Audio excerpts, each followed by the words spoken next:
But the first question is, last year, the government poured more than 1 billion into 19 out of the top 20 countries run by the world's most corrupt regimes, such as Syria, Sudan, Somalia, and North Korea.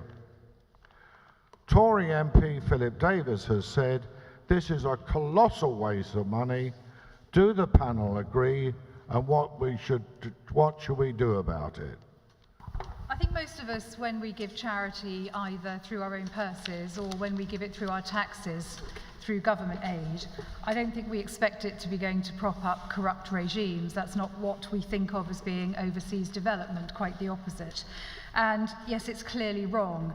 And I think this is one of the problems that we've got with the arbitrary target that the government has now set of giving 0.7% of GDP in foreign aid. It's a very arbitrary target. I've heard that there are situations when the Department for International Development is literally shoveling money out of the door to meet the target rather than to meet any specific need. And it's wrong if it goes into a corrupt government's pockets, and unfortunately, particularly with bilateral aid, which is paid directly to governments, this is what happens. Just to give you one example, there was an investigation recently by the Institute of Economic Affairs, and they found that 70% of arms in Africa had actually been financed by government aid from some country or another. And I think this is one of the problems of the 0.7% target, and it's why UKIP would cut it.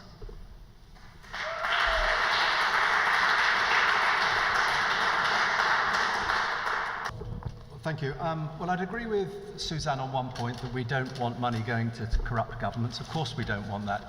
But in those countries, the countries which have been referred to, you've got some of the poorest people in the world, you've got some of the most disadvantaged children on the planet, and you've got some of the most needy areas. So we do wish to support those areas. There are also, many of them are countries with which we've got historical links. You could argue that we've also got historical responsibilities.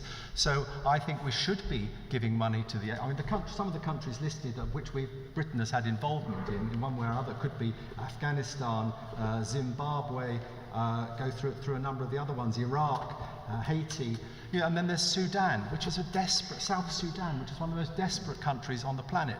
And if you're saying we should stop all finance to there, you are really going to make the lives of some people in the world, which are really very, very desperate and very poor at the moment, you're going to make them even worse, and you'll find that children and families will suffer even more, and we won't be able to play any part in trying to control the Ebola crisis. So it would be making a desperate situation worse. What we should be doing instead, and you won't agree with this either, we should be cooperating with the other countries in Europe to make certain we have a more coordinated plan, a more balanced approach, and we should also be working with the UN and some of the international NGOs in these different countries to make certain that the money is getting to the people to whom it's intended and not going to corrupt governments. I'm not suggesting it's easy, but an easy solution is not to withdraw from that, because that would make the situation much worse.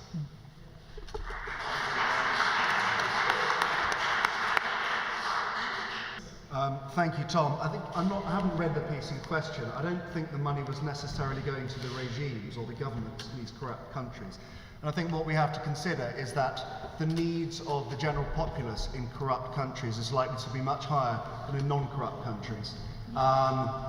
There is a direct causation between a corrupt regime and starving people in need of our help. So I'd like to know exactly what the figures were before damning it or suggesting that the money has gone to the regimes. I think in countries like North Korea, we know what a desperate place that is, and the starvation that exists there because of the policies of the regime there. I'd like to know what exactly the money was going to before we start judging it. I don't think it's being, as Suzanne said, going to prop up corrupt regimes. If it is, obviously that's scandalous, it shouldn't happen, but I don't know that it necessarily is. I think the 0.7% target, which has existed for some 35 years and was enshrined in the Millennium Development Goals that all the rich countries of the world committed to in order to try and halve poverty within a generation. I do agree it is an arbitrary figure, but I think the sentiment behind it, the ambition of it, is something to be commended. we do need to know that the aid money we send abroad is effectively spent, that there is aid effectiveness. That's only fair because it makes sure that it's going to people who need it most, that it's having a material difference to people's lives. But also from the point of view of those who spend the money, who pay for the money in the first place, and this is, I think, the UKIP line, you need to have aid transparency to make sure that the taxpayers in this country know that it's going to the right people, that it's going to help people get out of poverty so they won't need our aid in future. And I think that's commendable, and I think we should support it. Thank you very much.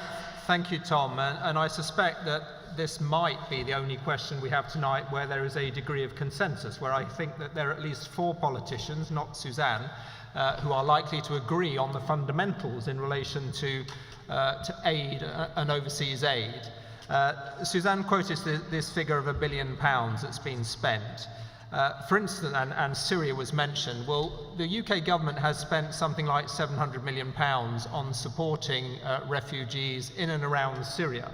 And that is countries like Jordan and the Lebanon. And of course, the alternative to doing that, doing nothing, for instance, the alternative and the impact of doing nothing could very well be that a very much greater number of Syrian refugees will seek to come to the United Kingdom, something which I think most of us believe there needs to be control over. So doing nothing actually opens the UK up to a greater threat of illegal immigrants coming to this country, and that's why I think it is worth making that investment in overseas countries. And clearly, as I think Matthew said, there is a very clear correlation between corrupt countries and countries that are the poorest, and therefore it is not that surprising that the UK government is directly involved in providing aid to those countries.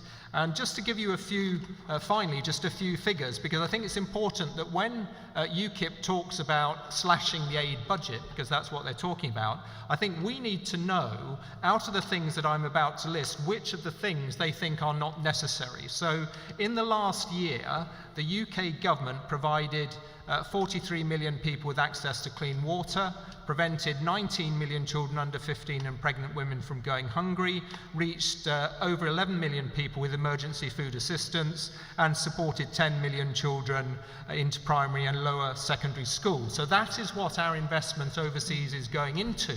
If UKIP wants to slash the aid budget, which of those things are not necessary? I mean, it's not about stopping aid altogether, it's about cutting the budget, because I think we're paying too much. I mean, for instance, 0.7 in Britain, it's only 0.19% in America, and I think we'd all agree that America is a very generous country. Of course, we're not going to stop spending on clean water, on sanitation, on alleviating poverty.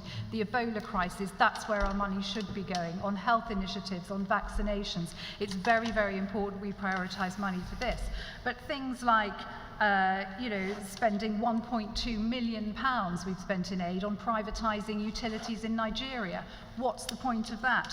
£600,000 on children's television in Kenya, or £80,000 on gender equality studies. These are things that don't matter to people in third world countries. What matters, it matters, but not in the sense that it's spent on foreign aid in a sort of arbitrary way. What matters is alleviating their day-to-day poverty, and that's what we prioritise. I think, can I just say, I think the difficulty with what Suzanne has just said is that the things that she has just mentioned in terms of areas which she thinks should be cut do not amount to the 80% cut that UKIP is advocating. So many of the things that I've just listed, which she said were necessary, are in fact, if UKIP were to be in charge, those are exactly the sort of things that would be cut, because you can't cut 80% from the budget without cutting some of those measures. Well, we'd also cut a huge amount from the budget by abolishing the Department for International Development in the first place, which racks up astonishing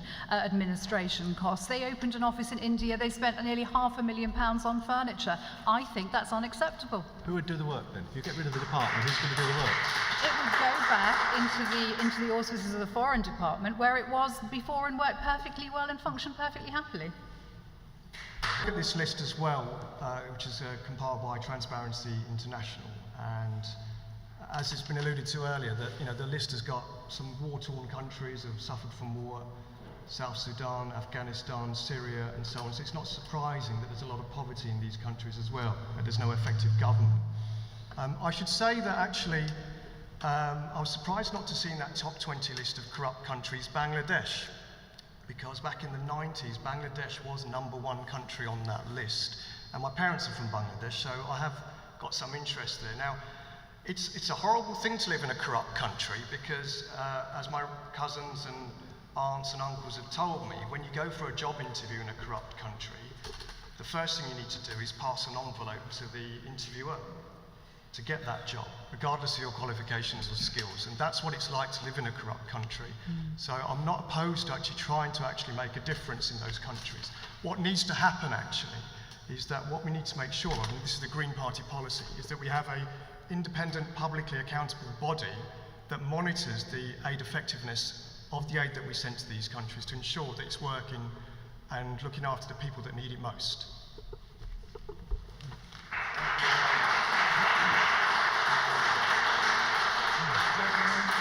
Peter Morgan.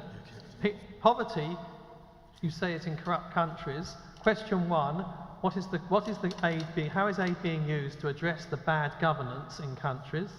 Question 2, I don't think it's true that corrupt equals poor. Ghana's quite a poor country, but it's not a corrupt country.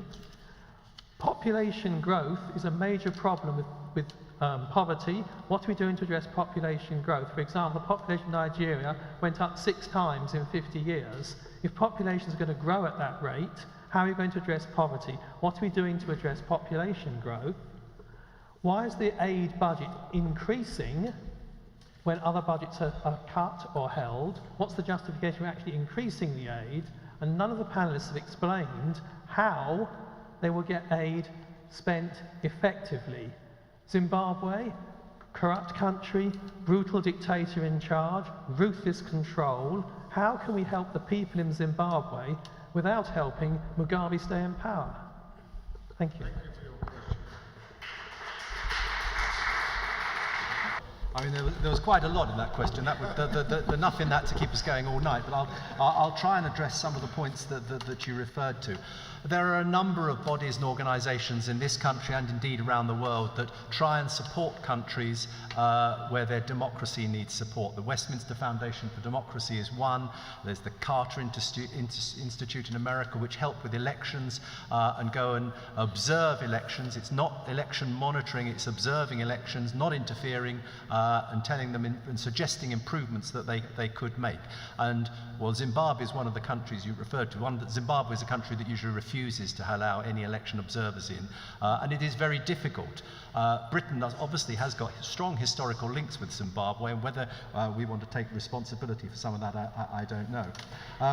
You mentioned population growth. Well, in many countries in the world, the growth of the population has decreased. I mean, our friend, Sasha, I beg your pardon, from Bangladesh, again, a country I know well, probably not as well as he does, but that used to have a population of 9 children for every woman, and now it's down to something like that, 2.3, I think. So, yeah, a lot of effort has been made on maternal health, on helping women and young girls with education and access, if they want to family planning issues. And that is the sort of thing where we can help in other countries. It's not population control, it's giving people access to the facilities that most women in this country have to make the decisions for themselves. So there are a number of things that we can do. I can't remember your point on the aid budget. The aid budget is increasing.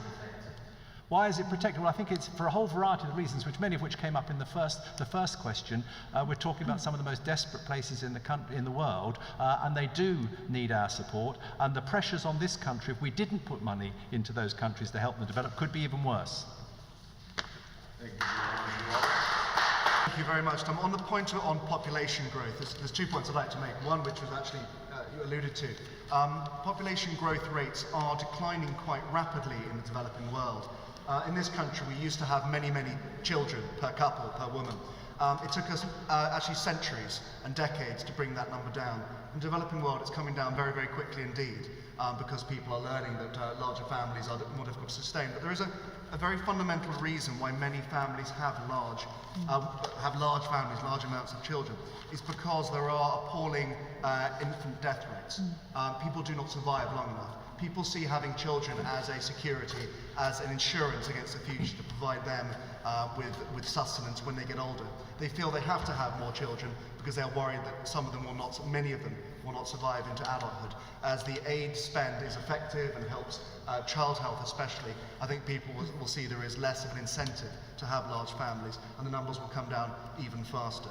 And just the other point I'd make about the link between poverty and corruption, I don't think we were suggesting that poor countries are necessarily corrupt or corrupt countries are necessarily poor, but there is very likely to be a strong causal link between the two in many parts of the world. Tom, can I just add,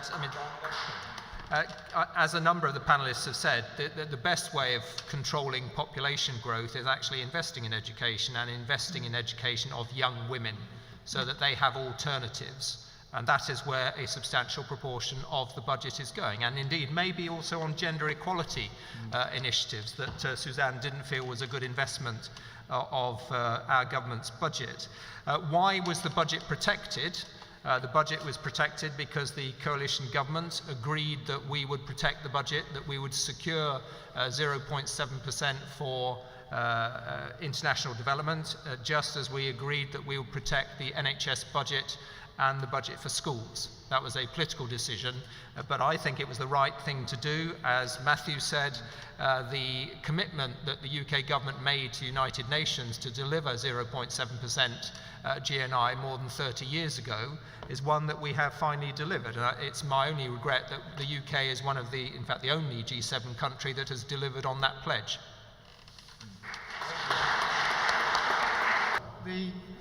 I think the conversation's kind of like angling towards the idea that actually it's not a good idea to kind of make any effort to support these countries that need our help because of all the potential drawbacks, whether the money's going to get to the right people and so on. But these countries, Christian Aid have done a report recently where actually these multinational companies that are mining in these poor countries, that are going for industrialized food and those sort of activities, they're actually not paying tax in those countries to the tune of £105 billion. So what needs to happen actually is that let's go after that money as well and support poorer countries to be able to get that money back from taxation and stop this tax dodging.